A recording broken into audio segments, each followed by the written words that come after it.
Hi everyone, it's Nelia. This was not planned, but I finally have a layout share for you because I have the golden opportunity with no kids in the house right now. And I have piles of layouts needing to be put away. So this is a double layout I made with mostly an Echo Park spring collection. And here's another double layout also with that collection. This is a cut apart sheet, but I didn't cut it apart. You can actually do that. Mostly I did that because I scrap on both sides of a patterned paper sometimes. This is another cut apart that I didn't cut apart.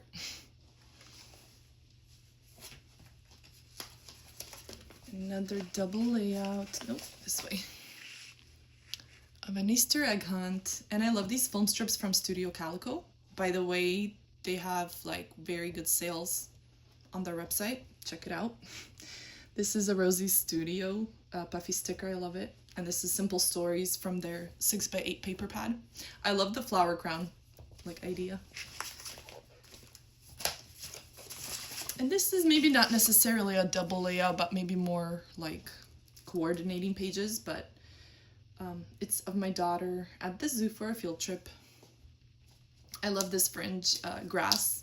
And some of these 3D stickers are, and even these like kind of puffy ones are from the Dollar Tree. Okay, next pile. So here I had this kind of mixed media thing I tried out. You can barely tell maybe, but I had doodled some stars with a white crayon and then watercolored, and it resisted it. So later I embellished kind of tone on tone, keeping with the rainbow order. So this is my like announcement of being on the Scrapbook Generation design team. It's my first one, so it's definitely a privilege and I was really excited. So I documented that photo. This is free printable from the Crafty Maven Getaway. Some stickers from Simple Stories, multiple collections. This large flower is made of hearts. I used a heart punch, so there's just lots of petals. And by the way, this is like a transparency on top of a pattern paper. This is a design team layout for Scrapbook Generation. Possibly it was my first one, but I don't know for sure. So I stamped lots of flowers and fussy cut them, and then made half of a heart with it. Here I was using some wood veneer shapes from Hip Kit Club. I painted them black. And I layered just lots of scraps, and some of the edges I made either torn or punched to add some variety. This was like a very specific pattern paper that would be hard to use, but thankfully my husband was on a mission trip to Papua New Guinea. So that seemed fitting. A wedding layout. I don't usually do those anymore because I consider that album finished, but every once in a while, you know. I layered lots of, I think it was journaling cards from Hip Kit Club. This may have been for a scrap room sketch, but don't quote me on that. Lots of border strips. I love to use those. I do keep almost like every one. Here I put one as a design element. And scraps are like the best for backing a cut file. This was just a fun day, kind of coordinating layout. This was from the same day by a library, and we actually didn't know, but there was some sort of event going on, so we got lucky. We were just coming there to play with friends. Oh, let's see. This is for striptease border hop. I forget the name of who does it. Christine, I believe. You can ask me anything in comments and I can get back to you because clearly my brain isn't braining right now. Here I was just using up some scraps, so I just layered them. I try to find colors that seem to work well together. Here, I know I use Studio Calico, the papers and embellishments, but I also use like their packaging. So they're like envelopes that hold their kits or something. I cut apart a bunch of tags from it. I'm like, this is too good to waste or like recycle. Pretty Little Studio. It was for a challenge. I just forget which one. Maybe probably to use stars. So I stitched some stars. My little dude. Just using some 2x2 cut aparts. This was for a hop by the Paper Snob, and it was to use mostly black and white, I believe. The Rainbow Crush hop. Yeah, so I didn't use much color here, which was kind of hard. This is more like me. I guess I just mixed and matched lots of embellishments along the sides and used some 4x6 cut aparts. So this technique idea is from Paige Evans. She fussy cut, I think it was also flowers, and popped them up on 3D foam. So you can see like the shadows. It looks pretty cool. And mine is very different just because of the muted tones. Like if you choose, you know, different colors or different papers, it could have a very different look. Here I just stitched on the pattern paper. I had like no idea what I was gonna do with it yet. I just had this sheet of paper and I'm like, hey, let's stitch tone on tone. I really like this. I think it was for also the Paper Snob's Rainbow Crush hop, and it was I think to use your favorite color combo.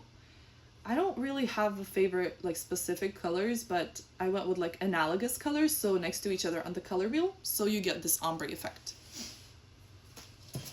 I'm not done yet.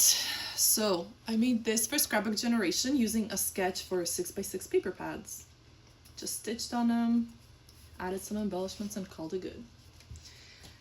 I think this was playing along with Scrap Squad lifts on their Facebook group, and I really like how this came out. I used some American Crafts papers. They had like bundles, just really good price. It's not the thicker paper, but it did fine. This was also for Scrapbook Generation with a sketch. I used some, I think these were all like larger scraps, so that worked really nice. And I'm not that used to large photos. These 4x6s are kind of like, bam. This was for a guest design spot at Lasting Memories. They have weekly challenges with kind of monthly themes.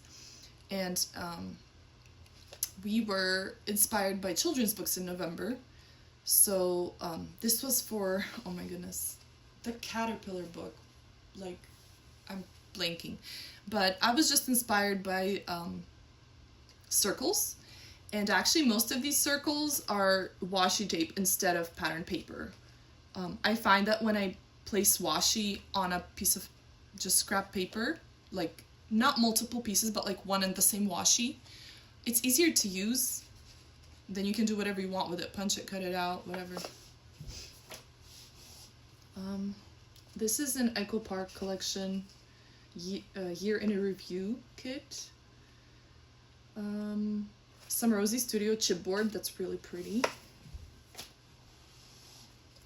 I think, oh right, this was for the counterfeit kit challenge. So I had put together a little kit, the previous layout and this layout. I was using things from that kit. Sometimes it's fun to make a kit and then you tend to use things kind of faster. When you limit your supplies, it just definitely goes by faster. This is Pretty Little Studio, and I think it was for a challenge. I just don't remember which one, but I took my daughter to build a bear, and I kept like this piece. Oh, and I also kept some other pieces. There must be a second layout somewhere. Like this sticker is also from there. Lasting Memories design spot, also using the counterfeit kit I had made, and it was a Pete the Cat book we were inspired by, buttons. So I have some actual buttons here and also some chipboard ones by Rosie Studio. I mean, I'm not too thrilled with this, but it's done and whatever, I can move on. But I used this cut file I had used in the past. I mean, like watercolored on it or something. So, I used some stuff up, whatever. I don't know if you can tell, but this isn't exactly a pattern paper. It's like a die cut piece of paper, and the pattern is showing through the back, so it's like two pieces of paper. I ordered a pre-cut cut file. Whatever. So yeah, used some, mostly scraps I think, and just tried to grab colors from the pattern paper that has a lot of them. This was for, I think, a scrap room. I always forget, there's 2 dimensions challenges. So the scrap room has it where it tells you, you know, how to cut the papers to which dimensions. But also there's a similar challenge in A Cherry on Top in their forums. So it's for one of those. This is a Scrapbook Generation design team layout, and I used a sketch, and I got Paige Evans' Blooming Wild project pad. So I saw this paper and I immediately wanted to cut it out, the scalloped paper, and I also Frenched it. Oh, see, this is the other Build-A-Bear thing. It was supposed to be together, but that's okay.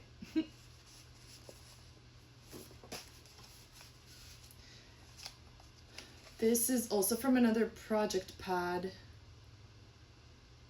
I'm not sure what it's called, but yeah, it would have been hard to use this paper, but we were on a trip, camping trip, and there was a lot of like scenery pictures there, so I think it worked out well. This was Mix It Up Monday, Tara's the Paper Snobs hop. So my daughter actually made these circles with like watercolors or inks. She actually took a brush, kind of like pressed on it and just kind of wiggled it around, so the brush just went all around in a perfect circle. And then I also stamped on top of that and splattered. I forget if that was me or her. She might have done the splatters too. I do not remember. I really like this design where you take a 6x6 paper and cut it on the diagonal, like in the middle from one corner to another. So this would have been a square. And then you kind of put it together sideways, if that makes sense. This is a really cool fall collection by Spellbinders. Kelly Bangs, I think, designed it. I really like her style. This is a busy pattern paper by Paige Evans, and I offset that with a solid cardstock so that it's not like overly busy, and I think it worked well. I also used some 2x2 cut aparts there. This was I kind of failed on this. It was Freaky Fast Friday Dimensions Challenge at the scrap room, except I missed the detail where it says we needed 3 4x6 papers, and I thought we only needed 1, so I'm missing some. But yeah, I had the large circle, and I didn't leave it alone. I had to like cut it apart and put it back together again. But I'm happy with it. Also, I'm kind of proud of myself because I used a fall collection for a non-fall themed layout. This was just like, you know, nature, exploring type theme at a VBS. And so I just pulled some elements from that went well. This was another Dimensions challenge, probably at A Cherry on Top in their forum. It's called Make the Cut. So I was given the dimensions of these papers that I had to use, and I could embellish it any way I want. So here I kind of rediscovered some old fussy cut items I had had for literally years, like this, these. So I used some of that, and this was for, I think, the scrap room's Freaky Fast Friday, pretty sure. I had a pre-cut cut file from before, and I finally used it because there was a a sketch that had a large circle from Paper Issues, so that inspired me. Okay, that is all for now, and I will have a few more layout shares soon because I have more layouts needing to be done. So thanks guys for watching. I hope you like it. If you do, please like and or subscribe. Let me know in comments if you have any questions or just want to say anything. Thank you.